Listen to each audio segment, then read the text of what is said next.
तूही रे माझा मितवा मालिकेच्या आजच्या भागामध्ये ईश्वरी आणि अर्णव खूपच रोमॅन्टिक झालेले असतात. ते दोघेही एकमेकांच्या खूप जवळ आलेले असतात. एकमेकांच्या मिठीत असतानाच ईश्वरीला लगेच जाग येते. ईश्वरी थोडीशी बाजूला होते.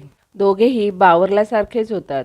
त्यानंतर अर्णव ईश्वरीची साडी घ्यायला बाथरूममध्ये जात असतो. परंतु ईश्वरी त्याला बाथरूममध्ये जाऊ देत नाही आणि आपली साडी अर्णवला आणून देते. अर्णव ती साडी कशी सुकवायची याचा विचार करत असतो. उदयकांत इकडे रमाकांतला सगळीकडे शोधत असतो, परंतु त्याला रमाकांत कुठेही मिळत नाही. यावर तो वल्लरीला म्हणतो, मी सगळीकडे बघितलं पण तो इथे कुठेही नाही आहे. परंतु वल्लरीला रमाकांतच्या रक्ताचे डाग दिसतात.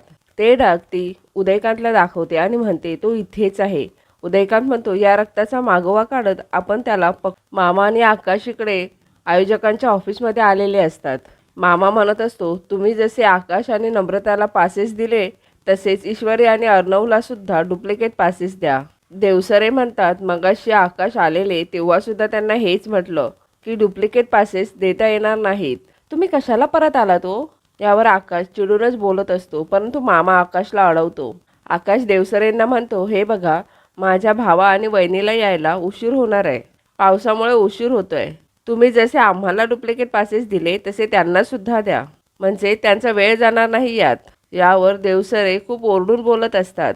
देवसरेंचं हे उद्धट बोलणं ऐकून आकाशला खूपच राग आलेला असतो, परंतु मामा आकाशला अडवतो आणि ते दोघेही तेथून बाहेर निघतात.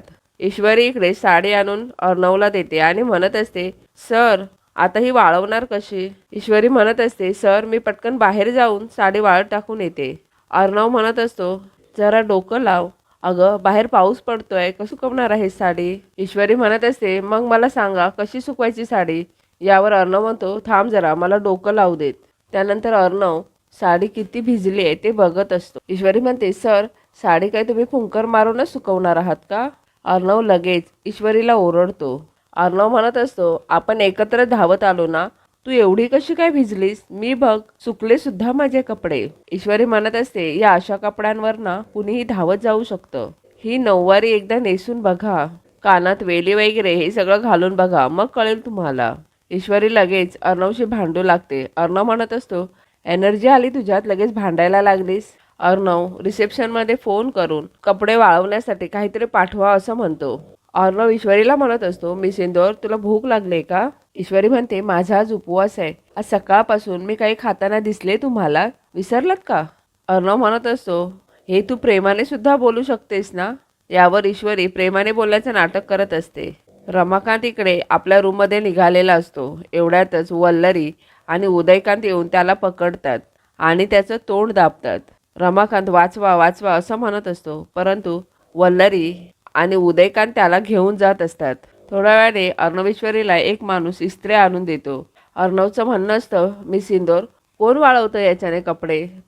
परंतु ईश्वरी अर्णवला ती इस्त्री लावायला सांगते आणि मी पटकन इस्त्री करून घेते असं म्हणते. अर्णव म्हणत असतो, तुला बरं नाही आहे ना, तू शांत बस, मी करतो इस्त्री. दुसरीकडे सौदामिनी त्या आयोजकाला म्हणत असते, किती वेळ झाला, स्पर्धा कधी सुरू करणार आहात तुम्ही? यावर आयोजक म्हणत असतात, अहो न्यूज बघितले नाहीत का? अख्खी मुंबई पावसाने ठप्प झाली आहे, मीडियावाले सुद्धा आले नाही आहेत. सौदामिनी म्हणत असते, म्हणून काय तुम्ही स्पर्धेची वेळ बदलणार आहात का? देवसरे म्हणतात, काय करणार आम्ही, सगळे स्पर्धक ठिकठिकाणी अडकले आहेत. यावर सौदामिनी म्हणते, देवसरे तुमच्या लक्षात येत नाही आहे का? ईश्वरी आणि अर्णव दोघेही इथेपर्यंत पोहोचू शकत नाही आहेत. ही उत्तम संधी आली आहे आपल्याकडे चालून आणि तुम्ही म्हणताय की स्पर्धा चालूच करणार नाही आहे. देवसरे म्हणतात, या बाबतीत मात्र नाईलाज आहे आमचा. सौदामिनी म्हणते, ते दोघे स्पर्धेला पोहोचू नये यासाठी मी खूप एफर्ट्स घेतले आहेत. काहीही करून ते दोघे इथे यायच्या आत स्पर्धेला सुरुवात झालीच पाहिजे. अर्णव इकडे ईश्वरीच्या साडीला इस्त्री करत असतो. हे बघून ईश्वरी म्हणते, दी ग्रेट ASR सात्विक फॅशनचे CEO कधी असे कपड्याला इस्त्री वगैरे करत असतील असं मला कधी वाटलंच नव्हतं. परंतु माझ्या साडीला इस्त्री करतायत म्हटल्यानंतर मी कोणीतरी स्पेशल आहे ना त्यांची? अर्णव लगेच म्हणतो, आहेसच. यावर ईश्वरी म्हणते, काय म्हणालात? काय म्हणालात? बोला ना परत. यावर अर्णव म्हणतो, मी काही नाही म्हणालो. ईश्वरी म्हणत असते, मनात आहे पण बोलणार नाही. मामा आणि आकाश इकडे आजीजवळ येतात. आजी म्हणत असते, मिळाले का चिंटू आणि ईश्वरीचे पासेस? यावर मामा म्हणतो, नाही मिळाले. अगं ते ऐकूनच घ्यायला तयार नाही आहेत. पासेसचं विचारलं की तोंडावरती नियम फेकतात.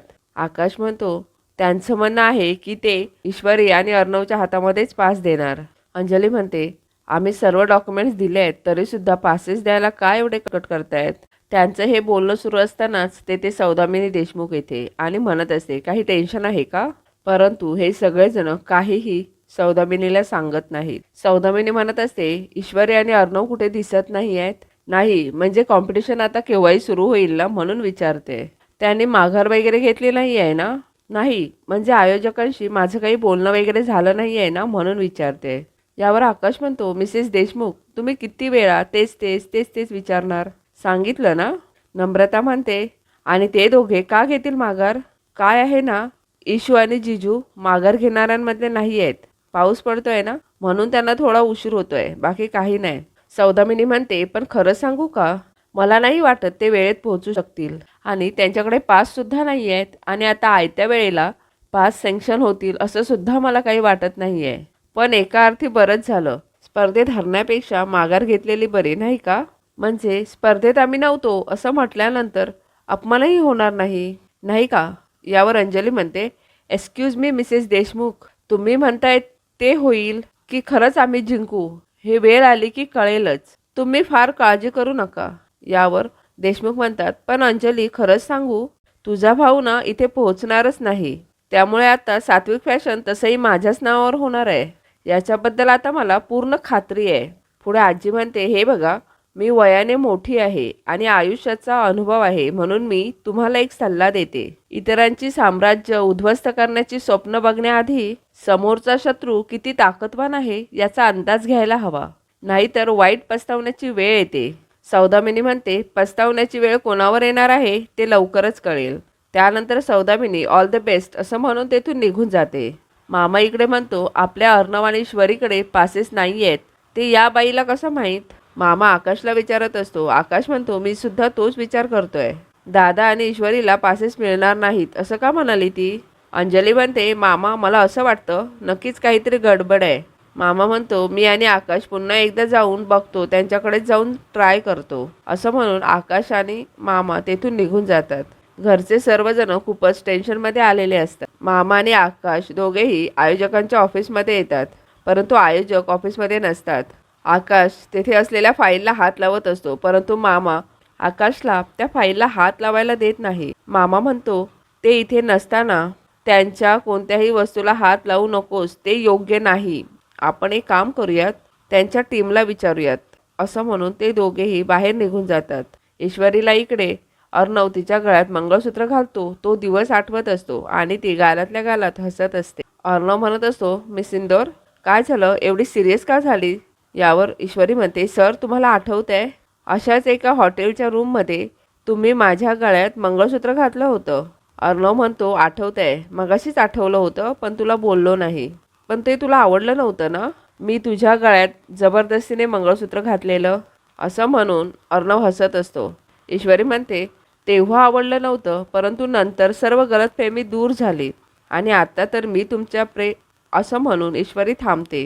हे ऐकून अर्णव म्हणतो काय म्हणालीस मिस इंदोर तू. ईश्वरी काहीच नाही असं म्हणत असते परंतु अर्णव म्हणत असतो नाही तू काहीतरी म्हणालीस. अर्णव म्हणतो मिस इंदोर तू काहीतरी म्हणालीस वरून तू काहीतरी म्हणालीस. ईश्वरी म्हणते प्लीज कॉन्सन्ट्रेट करा असं म्हणाले. असं म्हणून दुसरीकडे बघून ईश्वरी हसत असते.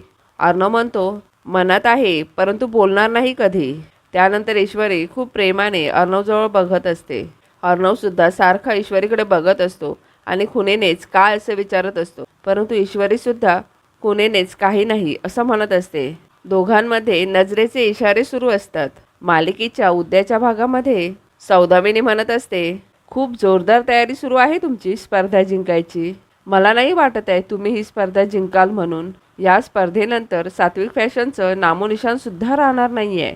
यावर अर्णव म्हणतो तुम्ही कितीही प्रयत्न केलात ना तरीसुद्धा या जन्मात तुमचं हे स्वप्न कधीही पूर्ण होणार नाही आहे. ईश्वरी म्हणते आणि राहिला प्रश्न स्पर्धा जिंकण्याचा आम्ही दोघं आहोत ना पूर्ण कोशिश करणार आहोत. सौदामिनी म्हणते बघूया तुम्हाला किती जमतंय ऑल द बेस्ट असं म्हणून सौदामिनी निघून जाते. ईश्वरी अर्णवला म्हणते आपल्याला ना खूप अलर्ट राहायला लागणार आहे कारण ही बाई कुठल्याही लेवलला जाऊ शकते.